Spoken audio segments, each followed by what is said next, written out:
Well, hello, Jim here, and welcome back to Ambush. And we are just starting operations again. And so I have a couple of different things I want to try to do. Since we can pretty much do things in any order, and we don't have to count movement points and so forth, a couple of things I want to try to do is try to have Davis here rescue Eaton. And let's see if he wants to carry him. Is there any problem with doing that? Does he need to drop his satchel charge he's carrying, for example? Nope, guess not. So let's see how we want to do this. We have here, this is and I've been thinking, well, I could probably pick up that machine gun. The only challenge is that everybody's carrying satchel charges, and I think it takes a total of 3 port boxes to be able to move that machine gun. And right now, well, and it would have to be Anderson and Fordson and Gopher. Those are the only 3, and you can't carry it with 3 people. I would need 2 people, so I'd have to rearrange some equipment. 2 soldiers takes up 3 port boxes, and it would only probably fire once or twice, and then I'd be out of ammunition. So I just don't think it's worth it. But it does raise the point that I only have a few guys who can even carry, who have room to even carry a German weapon, to be able to make use of the ammunition that would be in it. So that's a challenge as well.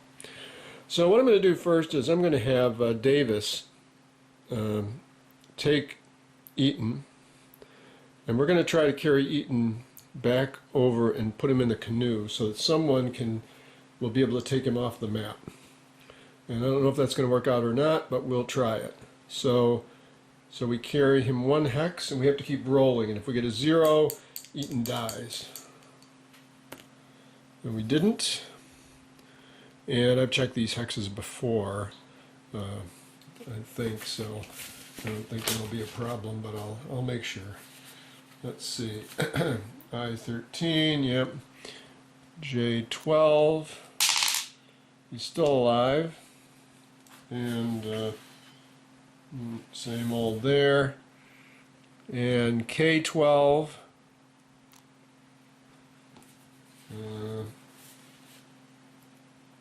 yep, sighting 3. And L-11,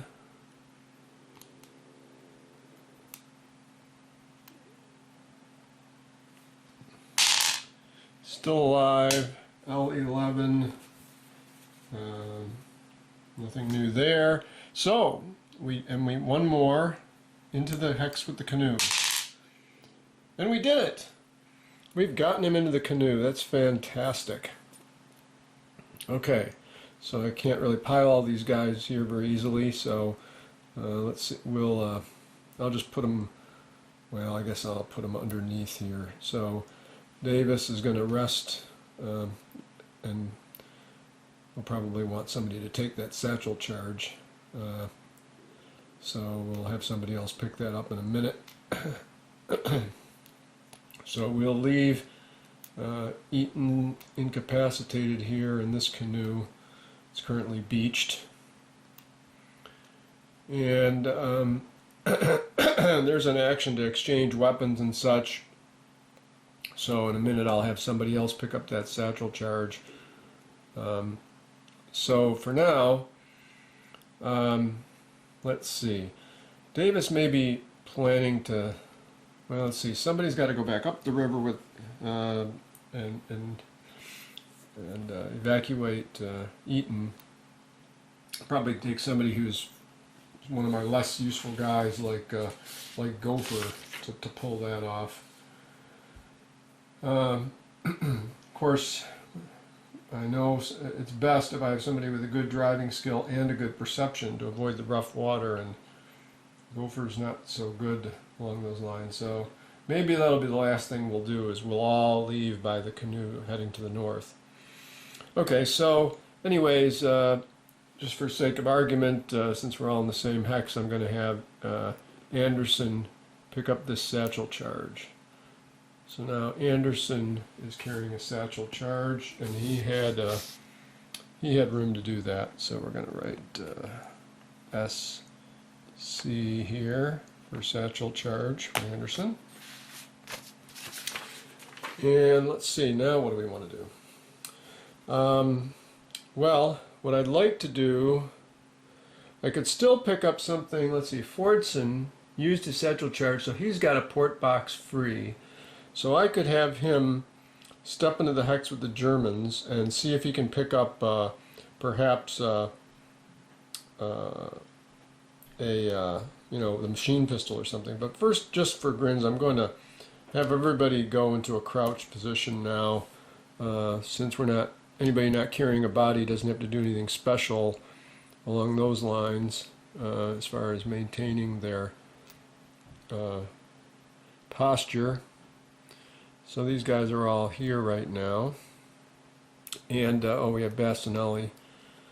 What I'd like to do is, I'll have Bastinelli come down here. We know these hexes are all safe, so that he's going to stay in range of these guys. And we know this hex is safe. Actually, we're just going to have Fordson move right here into H15. So H15, we're actually moving into the hex with the where the pillbox was. Let's see what it has to say about that. You'd think there would be there's no event there, which is rather interesting. Well, actually, it says none, and then it says 766 in red. So, not sure how to interpret that. I think that 766 must be. You might want to take a look at what that has to say. Let's see. I'm not used to seeing paragraph numbers in red.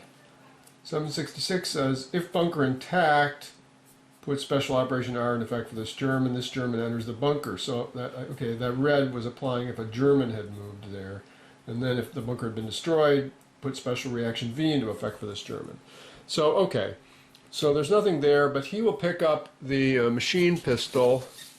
And actually, those Germans had several grenades on them. 1, 2, 3, 4. So he can pick up 4 grenades and the machine pistol. So F is now carrying here this machine pistol and 4 grenades. Let's take a look at his over here. So where he was carrying the satchel charge, he is now carrying, in my horrible left-handed handwriting, machine pistol. And he gets this grenade slot filled back in, and then another grenade here, and another grenade here, and another grenade here. Okay, so now what I'd like to have him do is probably hand off some grenades to some of the other guys. So let's see. He'll move to, I'll have him move here and here. You know, he can move through those 2 spaces without making any more paragraph checks. And he'll have, by that time, he'll have given each of them some grenades. And then he's going to move to, well, actually, I have to decide, do we want to send somebody over to check out this German here? It would have to be somebody who can actually still carry something. So Cheng's still got 1 round, well, he's got 2 rounds left for his bazooka. And he could pick up some grenades, I suppose. Bastinelli could go pick up some grenades. Maybe I'll have Bastinelli go. So what we'll do is we'll move these guys both to G15 together. And we'll make sure nothing happens in G15. S0, okay, S0 has already occurred. So that probably was what brought this guy in. So now Bastinelli will go here, here, and then here. F14, event. Okay, so we have an event roll. So you never know, something might happen. And we get an event of 5. So now we'll take a look for random event number 5. And that is S4 739. Okay, sighting 4 hasn't happened yet. 739 says S0 required. Well, S0 has happened. If active U.S. soldier occupies a hex on the west side of the river, C581. Well, we have lots of people on the west side of the river. In fact, we're all, well, lots of us. So C581 and 581. Oh, by the way, did that cause a sighting to occur? Not necessarily. Let's see. 581. That says S4. Oh my gosh. Unbelievable. Okay, sighting 4 happens. Activate Germans 27 and 28 in Hex A11 standing. Commence rounds, German advantage. Well, what do you know? Just when I was... Dang. All right. Germans 27 and 28. Okay, let's see who those guys are. All right. 27 is a soldier. And 28 is another soldier. So we need Germans U and M. And then we need to put them in the appropriate hex. Okay, so this will be an interesting situation since none of my soldiers are even within 5 hexes to be able to see the Germans. So we'll roll, and no matter what happens, even if the Germans had rolled lower, they would have the advantage. In this case, they rolled higher. So they are getting a 3. My guys are all unaware, and they don't get to even roll a perception check. So these guys are in the 3 spaces. So the first one to act will be U.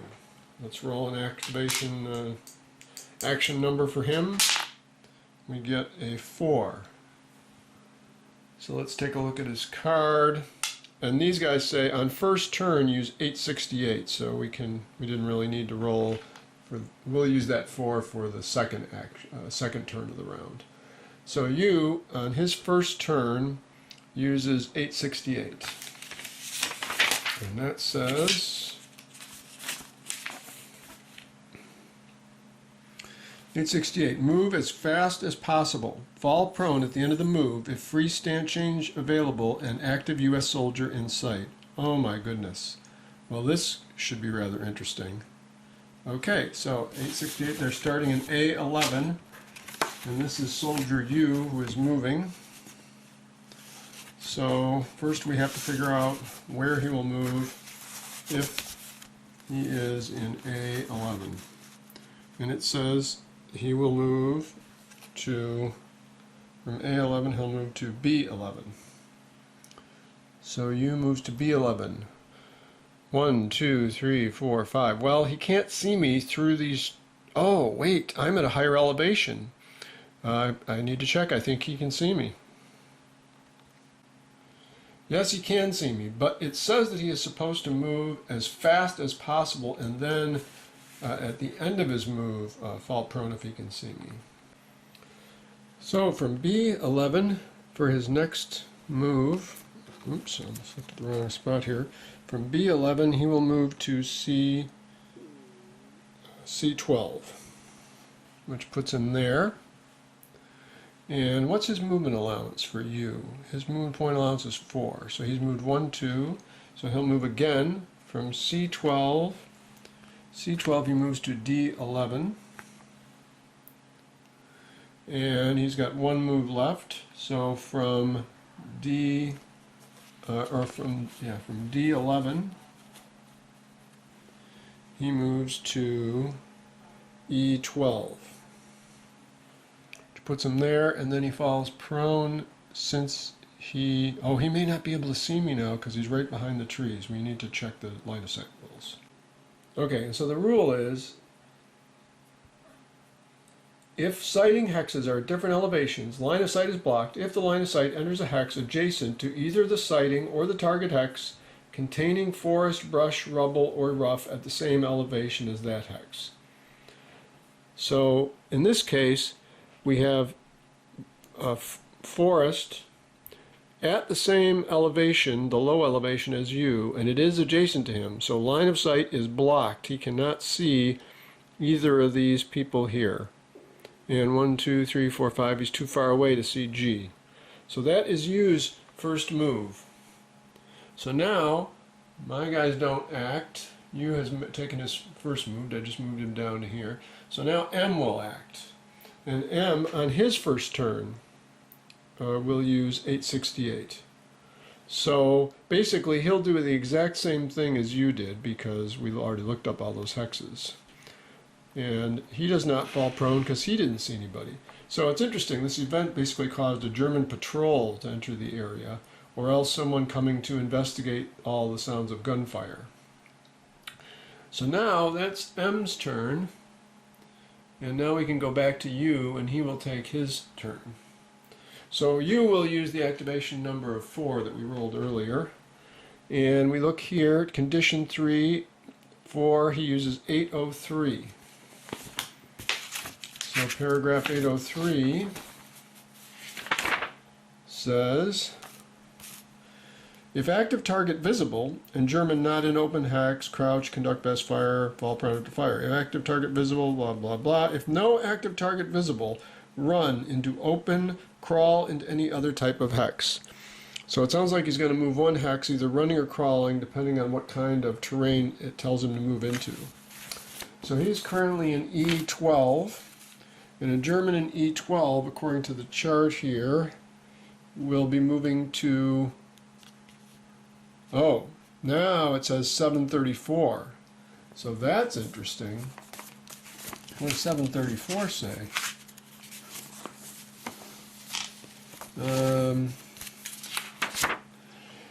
If active U.S. soldier within 4 hexes of H15, enter hex E13. So is there an active U.S. soldier within 4 hexes of H15? Yes, there is, because H15 was this bunker, and these soldiers are here. It didn't say he had to be able to see them.